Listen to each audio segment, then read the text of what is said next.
رمضان کے بعد سب سے زیادہ فضیلت عاشورہ کے روزے کی ہے، 10 محرم کا روزہ، کہ آپ صلی اللہ علیہ وسلم نے ارشاد فرمایا کہ عاشورہ کے دن اپنے اہل و عیال پر دسترخوان کو وسعت دو، اس سے رزق میں برکت ہوتی ہے۔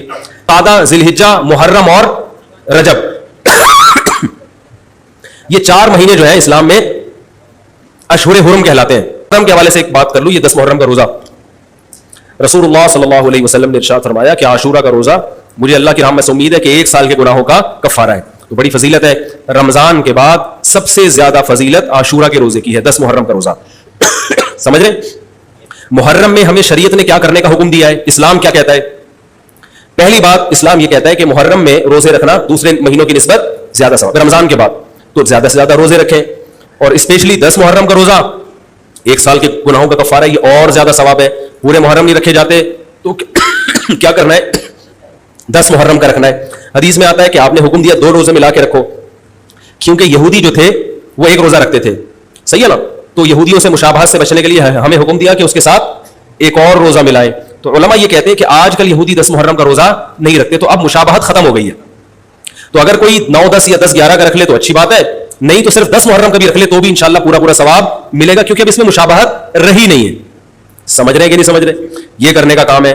دوسرا کام، محرم میں گناہ دوسرے مہینوں کی نسبت زیادہ، اس کی قباحت زیادہ بڑھ جاتی ہے، کیونکہ 4 مہینے محترم ہیں، شوال، ذی قعدہ، ذی الحجہ، محرم اور رجب، یہ 4 مہینے جو ہیں اسلام میں اشہر حرم کہلاتے ہیں۔ قرآن کہہ رہا ہے فَلَا تَظْلِمُوا فِيهِنَّ أَنفُسَكُمْ، اس میں اپنی جانوں پہ ظلم مت کرو۔ یہ ماتم کرنا بھی تو ظلم ہے نا اپنی جان پہ، تو اللہ نے فرمایا ان 4 مہینوں میں اپنی جان پہ ظلم مت کرو، کسی بھی طرح سے ظلم ہو، جسمانی ظلم ہو، روحانی ظلم ہو۔ جسمانی ظلم ماتم کر کے بھی ہو سکتا ہے، اور انگاروں پہ چل کے بھی ہو سکتا ہے، اپنے آپ کو پیٹ کے بھی ہو سکتا ہے۔ روحانی ظلم کیا ہے؟ گناہ کر کا، تو نہ گناہ کرنے کی اجازت، نہ کسی اور طرح سے۔ عام مہینوں میں بھی ظلم کی اجازت نہیں ہے، نہ اپنے اوپر اور نہ کسی اور پر، تو ان 4 مہینوں میں ظلم کی نوعیت بڑھ جاتی ہے۔ سمجھ رہے؟ یہ ایک محرم کی فضیلت ہے اسلام میں۔ اور تیسری فضیلت جو محرم کی، جو بعض روایات سے ثابت ہے، یعنی جو فضیلت تو نہیں کہیں گے اس کو، جو محرم میں کرنے کا کام ہے، وہ بعض حدیث میں آتا ہے کہ آپ صلی اللہ علیہ وسلم نے ارشاد فرمایا کہ عاشورہ کے دن اپنے اہل و عیال پر دسترخوان کو وسعت دو، اس سے رزق میں برکت ہوتی ہے۔ لیکن یہ جو حدیث ہے یہ ضعیف ہے، سند کے لحاظ سے پاورفل اور مضبوط نہیں ہے۔ بعض علماء نے کہا کہ اس کثرت طرق کی وجہ سے حسن کے درجے کو پہنچ گئی ہے۔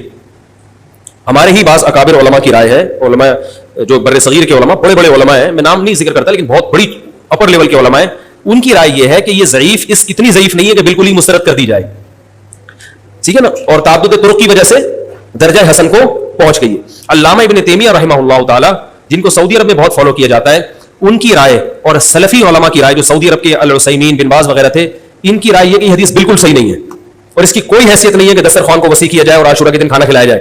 سمجھ رہے کہ نہیں سمجھ رہے؟ لیکن جو دوسری طرف معتدل علماء، معتدل سے مراد میں ان کو برا نہیں کہہ رہا، لیکن وہ انہوں نے حدیث کی جو، اب اگر آپ سندوں کی تحقیق کریں گے تو اس کو بالکل منگھڑت قرار دینا درست نہیں ہے۔ اگر سندوں کی تحقیق کریں گے تو ایسا معلوم ہوتا ہے کہ علامہ ابن تیمیہ رحمہ اللہ تعالی، جو ہمارے لیے قابل احترام ہے، انہوں نے اس حدیث کو رد کرنے میں تھوڑا مبالغہ سے کام کیا، غلو کیا ہے۔ ایسا نہیں ہے کہ بالکل اس کی کوئی ویلیو نہیں ہے، تو ضعیف روایتیں ہیں لیکن کثرت طرق کی وجہ سے درجہ حسن کو پہنچ گئی ہے۔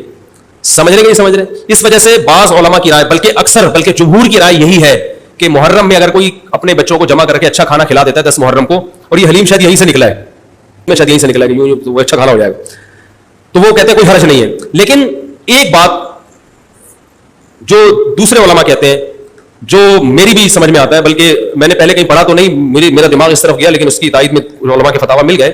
دیکھو، اگر کوئی حدیث ضعیف ہو یا حسن ہو تو صرف حسن ہونا کافی نہیں ہے، یہ دیکھا جائے گا کہ یہ دوسری صحیح حدیثوں سے ٹکرا تو نہیں رہی ہے۔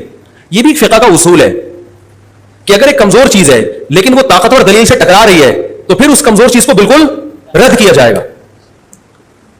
تو عاشورہ کے دن روزہ رکھنے کا حکم ہے، یہ بالکل بخاری مسلم کی صحیح حدیث سے ثابت ہے، اور جو کھانا کھلانے والی روایت ہے وہ اس ٹکر کی نہیں، اس کو تو ابن تیمیہ جیسے موقع نے بالکل ہی کلعدم قرار دے دیا، بعض عرب علماء نے بھی بالکل کلعدم قرار دے دیا، اگرچہ ہماری رائے ہے کہ بالکل کلعدم نہیں ہے، لیکن بہرحال اس میں محدثین کا بڑا اختلاف ہوا ہے۔ جبکہ روزہ رکھنے والی جو روایات ہیں وہ بالکل بے غبار ہے، ان کو سب صحیح مانتے ہیں۔ تو کھانا کھلانا اور روزہ جمع، بولو بھائی، نہیں ہو سکتا، اس لیے کہ اگر وہ روزے کا دن ہے تو کھانے کا دن نہیں ہے، کھانے کا دن ہے تو روزے کا دن۔ ابن تیمیہ رحمہ اللہ تعالیٰ کی رائے یہ ہے کہ بعض لوگوں نے شیعہ کی مخالفت میں غلو کیا ہے. شیعہ نے اس دن کو چونکہ منحوس بنا دیا 10 محرم کو, تو انہوں نے مخالفت میں اس دن کو ایک سیلیبریٹ کرنے کے لیے نا کھانا کھلانے کا حکم دے دیا کہ ہم منحوس نہیں سمجھتے بلکہ اس کا کیا کریں گے, اپوزٹ, کھاؤ اور کھلاؤ. تو انہوں نے کہا یہ بھی غلو ہوا ہے دوسری طرف. بھائی منحوس نہیں ہے, مبارک ہے ہماری نظر میں, لیکن اتنا مبارک کہ اس میں کھانا کھلانا اور یعنی عید والا عنصر کھانا کھلانا تو عید کے دن ہوتا ہے نا, تو عید نہیں ہے بہرحال. تو یہ بھی بڑی جاندار بات, اگرچہ یہ عقلی دلیل ہے مگر یہ ایسی نہیں ہے کہ بالکل اس کو کالعدم قرار دے دیا جائے. تو اب علماء نے دونوں حدیثوں کو تطبیق کی کوشش کی علماء نے کہ بھئی کھانا بھی کھلاؤ اور روزہ بھی رکھو, افطاری میں کھلا دو, سحری اور افطاری میں. تو بات یہ ہے کہ افطاری میں اگر آپ کھلائیں گے تو وہ 11 محرم شروع ہو چکی ہوگی, وہ 10 محرم بولو بھائی نہیں رہے گی. دوسرا سحری میں جو کھلانے کا مسئلہ ہے نا, سحری میں, تو سحری میں جب ہم کوئی کہتے ہیں نا فلاں دن یہ کام کرنا ہے فلاں دن, تو اس سے لغت میں جو ذہن میں متبادر ہوتا ہے نا وہ دن کا وقت ہے, وہ 3:30 پونے 4 کا وقت نہیں ہوتا. یہی وجہ ہے کہ جو لوگ اس حدیث پر عمل کرتے ہیں عاشورہ والی, وہ دن میں کھانا کھلاتے ہیں, دوپہر کے ٹائم لنچ کرتے ہیں. وہ افطاری میں تو ویسے ہی دسترخوان وسیع ہوتا ہے بھوک کی وجہ سے. ارے بابا وہ تو ویسے ہی بچوں کو جب روزہ رکھا ہوا ہے تو اچھا کھلاؤ, سحری اچھی کراؤ, اور افطاری وہ تو ویسے ہی بھوک کی وجہ سے رمضان میں دیکھو نا کیسے کھلے دسترخوان ہوتے ہیں.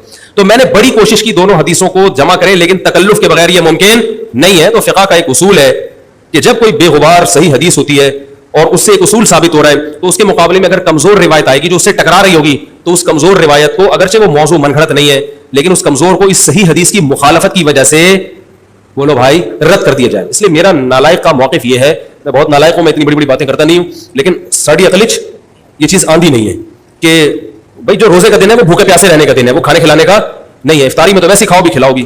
تو اور اس کا نقصان یہ بھی ہوتا ہے کہ لوگوں نے اس کھانا کھلانے کے چکر میں روزے چھوڑ دیے ہیں. سمجھے, جب حلیم پکے گا تو کون روزہ رکھے گا بھائی, ساری رات گھوٹا لگے گا حلیم کا کہ کل دسترخوان وسیع کرنا ہے, تو پھر روزہ گیا, وہ تو تیل لینے گیا, روزہ کون رکھے گا روزہ. تو وہ حدیث صحیح حدیث کی بالکل اس میں ٹائٹ قسم کی مخالفت ہو رہی ہے, ٹھیک ہے نا. تو نالائق کی رائے, پھر بھی اگر کوئی دوسرے علماء کی رائے کو فالو کرتا ہے تو وہ کھائے بھی کھلائے بھی.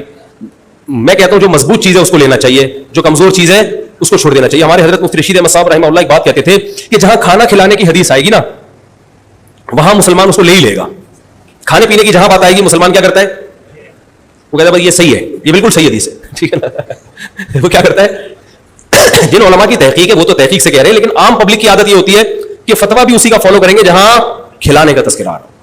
تو اب ہمارے جہاں کھانا کھلانے کی بات آئی مسلمان کہتا ہے بس یہ بالکل صحیح بخاری کی طرز پر, بخاری کی شرط پر یہ حدیث. تو بھائی بھوکا رہنا عبادت ہے, بھوکا رہنا سنت ہے.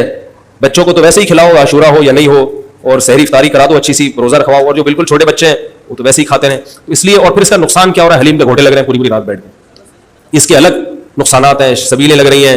حضرت حسین رضی اللہ تعالیٰ عنہ تو کربلا میں شدید گرمی میں بھوکے اور پیاسے اپنی جان دیتے ہیں, اور یہاں ہم کیا کر رہے ہیں, کھانا کھا رہے ہیں, دیگیں پکا رہے ہیں, شربت پی رہے ہیں. تو یہ بات عقل میں آنے والی نہیں ہے. اور عاشورہ کے دن کی مناسبت سے روزہ ہی ہے, وہ روزہ رکھنے کا دن ہے. اللہ تعالیٰ عمل کی توفیق عطا فرمائے.